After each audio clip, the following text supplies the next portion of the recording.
I've lived here for almost 42 years. When I came here, I was just stunned by the beauty.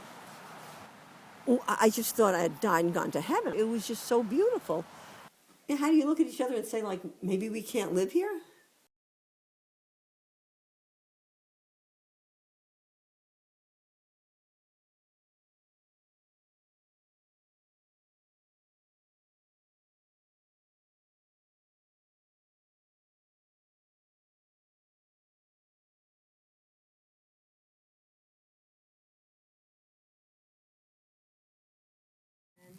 This was a bedroom.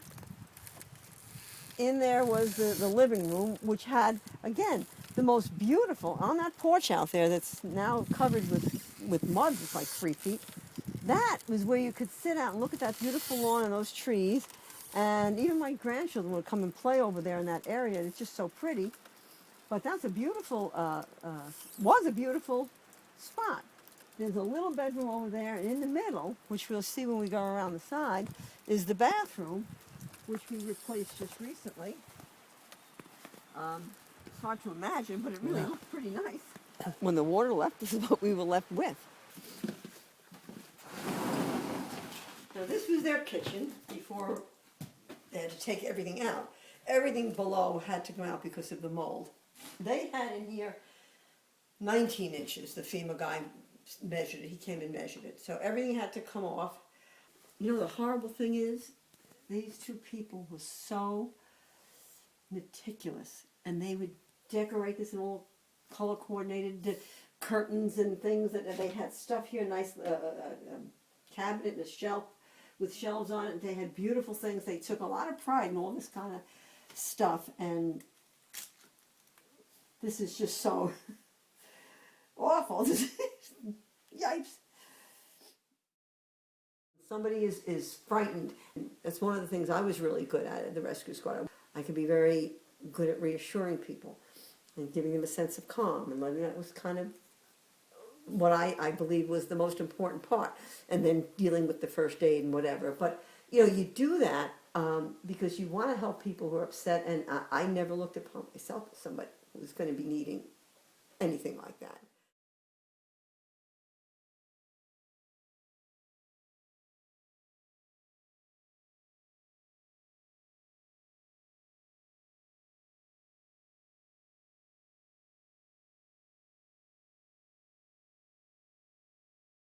But that part over there, that's the part that's now completely flat. We are experiencing just no water now.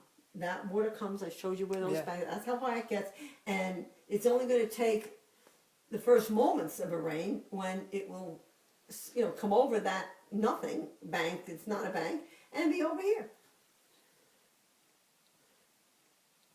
I'm afraid to put my mother and my aunt back in there because not only would we do all that work and it's going to flood as soon as the spring rains come, but it's not safe. They were in water there were 19 inches of water in there. They were underwater that whole day. I don't know how they lived through it, but I can't believe they don't have pneumonia. And I would be eager to start putting it back together as soon as I know it's not going to flood again.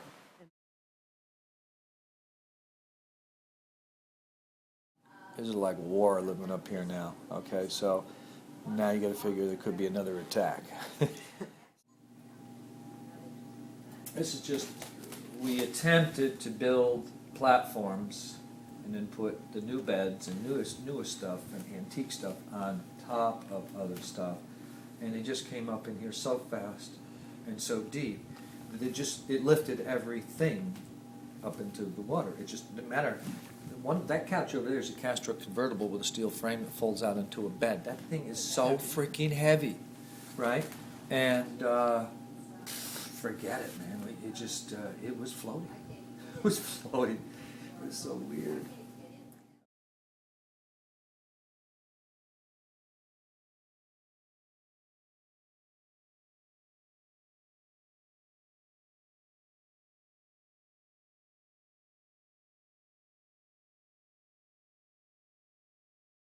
There is the height of the lake.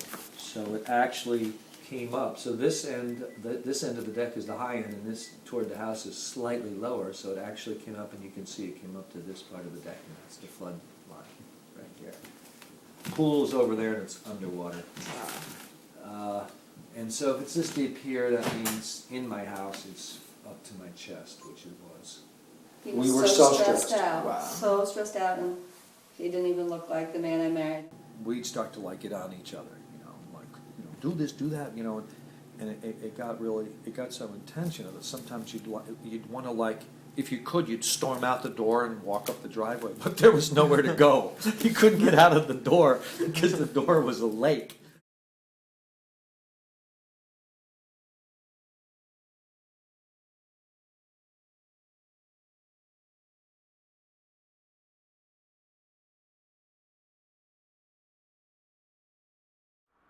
This is actually a canyon. New Yorkers don't call them canyons. That's out west. They call it a canyon. Here we call them hollows or clove. This is a canyon in the sense that when you go to the end of Big Hollow, you can't get out. It's mountains. And so this water's running down like crazy, right? So where's it going to go? It's going into this little bitty valley. And then the lake backs it up. And that's when I get nailed, because if the spillway isn't working correctly, which I'm not sure it was, I'm not sure if the lake had been cleaned out properly, if that would have made a great deal of difference or not, I don't know. That an emergency spillway looked like a little Niagara Falls, man. It was just shooting off the lip of the emergency spillway at about, it looked like the water was going 30 miles an hour coming down over there. It just seems to be getting a little harsher as we go along, a little more serious as we go along, a little more life-threatening and property-threatening as we go along. So I'm hoping, really hoping somebody gets their act together here and we start to maintain these things that we build. Water of New York, some of it goes to New York City. It's their drinking water. It's this is a whole state we're talking about. We're just a little tiny part of the state, but we're an important part of the state.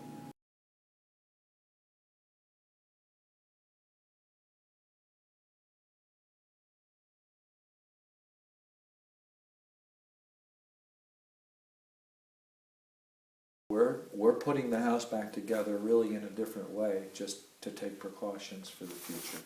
So this is a newer hot water heater that's sealed down at the bottom, supposedly a little more dependable if water were to come in. We kept everything up as much as we could. All our plumbing and stuff over here, anything that's new that was redone, we made sure it was up and accessible now. We probably will no longer close these walls in because we may have to get back at this stuff again if this keeps happening. Okay, if this isn't corrected here, we're ready, as ready as you can get. These natural disasters are happening more and more, and in places that they never used to happen. So more and more people are being affected by this, and what I just lived through with Miss Irene, that is something that I really don't want to experience again, nor do I want any of my family or my friends or my community members to have to see and go through such a difficult time, such a scary time for people.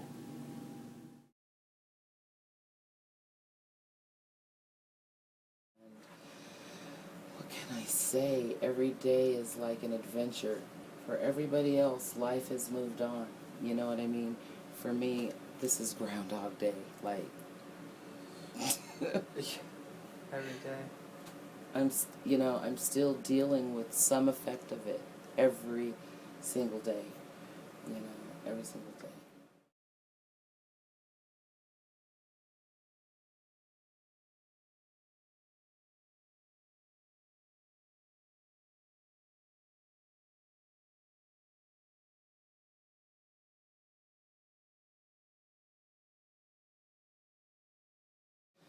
Once the fuel oil tank spilled, anywhere that fuel oil touched, everything in the basement became hazardous waste. I've had people tell me, throw away everything, but I simply can't afford to. In fact, I can smell the fuel oil in this turtleneck, which I just brought from over there the other day, because I left with 3 days of clothes when we were evacuated. And pretty much, well, this was one of them, but like this is donated, you know what I mean? I'm still in 3 days of clothing.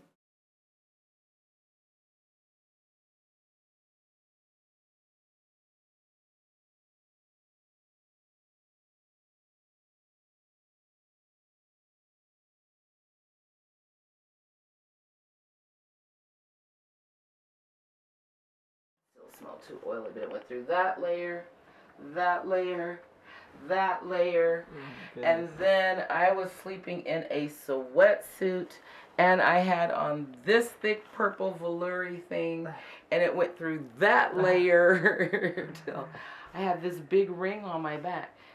I call it cabin nasty, cabin of transition. And the only good thing about it is it keeps me like jumping and moving and running and looking and doing every single thing I have to do every single freaking day. I am not even like trying to relax here. I have some lesson to learn. I just want to learn it so I can move on. Oy.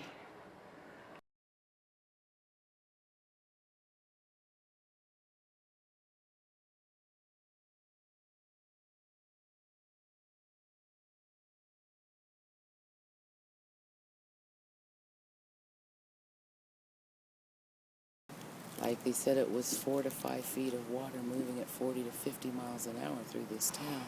And it pushed a Jeep Grand Cherokee, being in alignment with this area right here, to back it over to the side where that pile of dirt is right there. Goodness.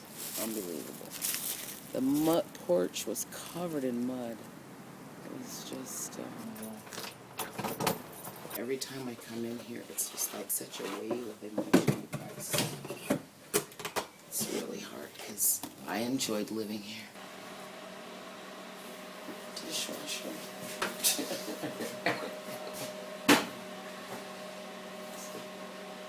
All the recessed lighting.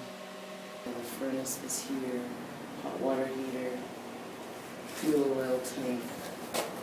And the propane tank was not down here, but it was also ripped off the side of the house, too.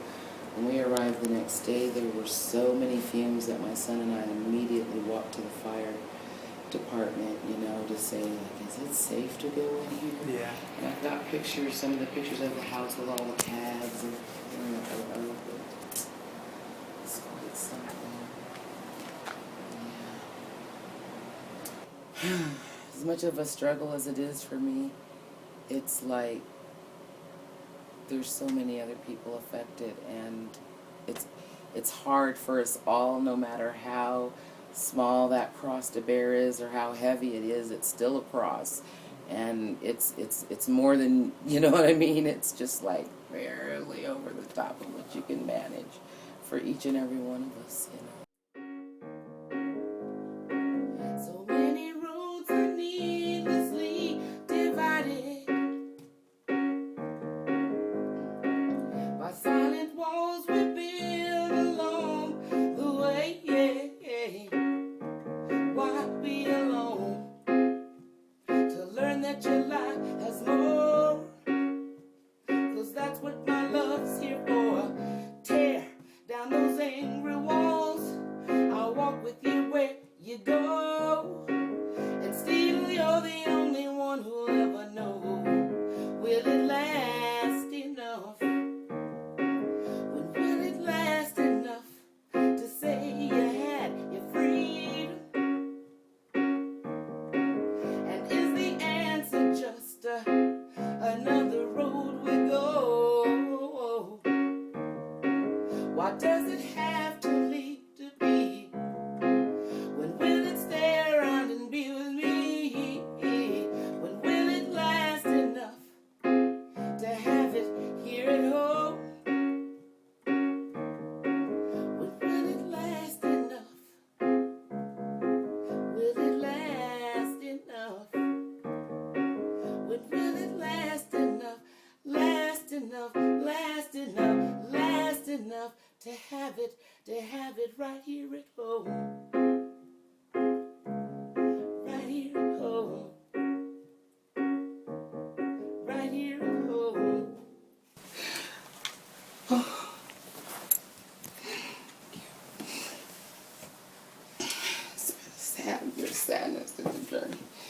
There's gonna be happiness too.